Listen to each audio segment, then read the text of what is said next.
everybody, welcome back to Jessica's Reading Room. My name is Kim, and today we are going to be reviewing The Lovely and the Lost by Jennifer Lynn Barnes. This was a completely random Amazon find. I have a wish list that I have going, and basically when it's time for me to get a new book, I basically go to that and pick out one of the ones that I'd already found, already was fascinated by, and I go ahead and I pick it. Oh, and I'm gonna scoot back and lean, if hopefully that won't bother you guys. Okay, all right, anyway, so this one had slightly creepy vibes to it, and you guys know that I'm all about some creepy horror fiction, which I will say this is not horror fiction, but like I said, it kind of had some of those creepy vibes to it, and there was a pretty good mystery in it. So I said, hey, why not? Let's go ahead and get it. This cover is absolutely fabulous. And you guys know that I love a good cover. It's just how I am. I can't apologize for it. Sorry, not sorry. Anyway, basically this book is about search and rescue teams with their dogs. The main character is Kira, who actually was found as a child in the forest living on her own, obviously traumatized. I mean, there's kind of no other way to say it. She was kind of living like an animal. She had learned to adapt. She had learned to survive. She was adopted by a very, very well-known search and rescue lady named Katie, adopted into her family where she raises Kira with her son, Jude. They also have another friend whose name is Free, and they are all in training to become FEMA certified search and rescue operators. Do you call them search and rescue operators? Because I know they're search and rescue canines. I don't know.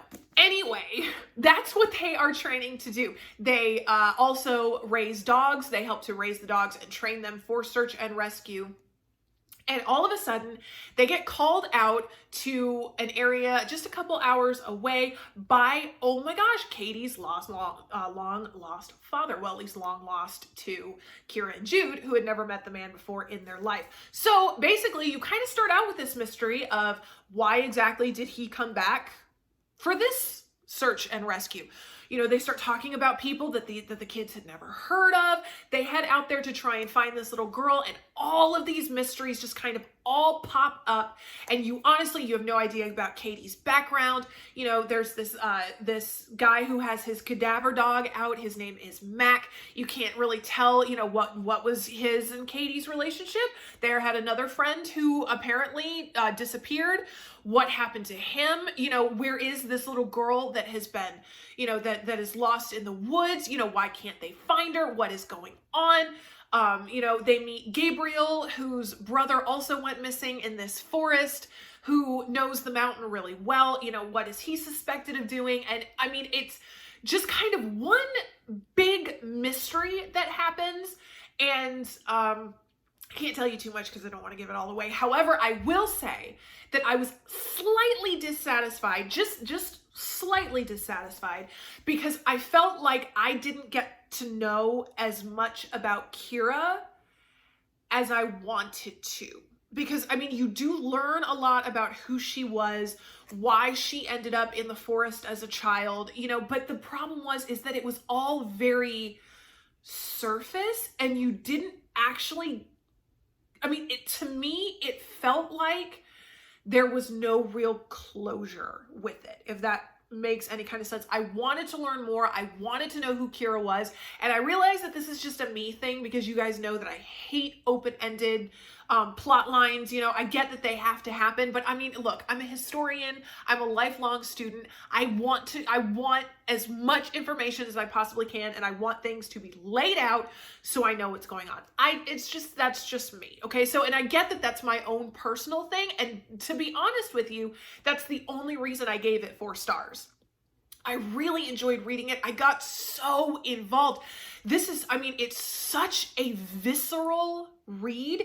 And what was absolutely fascinating about it is the fact that so much of it was based on instinct, which look, for someone who has no instincts, okay, that's just kind of the way I am. I'm not gonna lie to you. My instinctual inner voice doesn't talk to me much. I mean, if I ever had to be living on my own in the middle of a forest, I would probably die because I'm an academic, okay? I don't do practical application, and that kind of stuff is practical application, and I just wouldn't do very well. I'm sorry, it's just the way it is. Anyway, there was just, first you had Kira who, learned to survive out in the wilderness all by herself. So she's already, operating on that traumatized level where, she's got her survival instincts, which are always, kicked up to full gear. You've got the canines who also, they rely on their instincts, especially when it comes to search and rescue. You've got, their sense of smell, trying to read the situation, pick up what's a threat and what's not. You've got Katie and Jude and Free who are, who don't have that trauma in their background, but yet they've learned to, listen to their instincts and rely on them.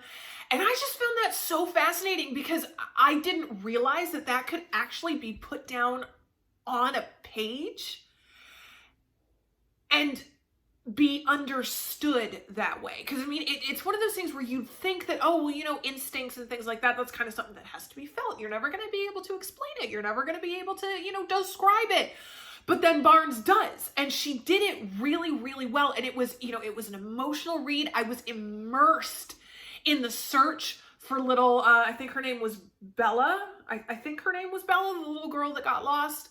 I was just so emotionally invested in this search, in Kira, Kira figuring out who she is, in Katie, with Katie, delving into her past, figuring out what was going on, with Gabriel, who was so desperate to go and find his older brother, who's got all kinds of, and just when you think that there can't be any, other things that are piled on to this incredibly tense situation, something else is.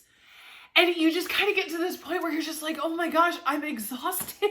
I haven't done anything. All I'm doing is sitting and reading this book, and I'm exhausted because of all the feelings and all the tension and all the, oh boy. And I loved it. I really did. This book was fantastic. It's different from what from what I normally read. I don't know anything about search and rescue. So learning about that kind of stuff, the discipline, that it takes not just for the handlers, but for the dogs, it just, this, and considering the fact that there was some language, there was a little language, not anything, too ridiculous. But I would actually say that if you've got a teenager who kind of sort of likes reading, but is just looking for the right book, absolutely this book is an excellent one to suggest. Again, you get all involved in it. You get all, oh boy.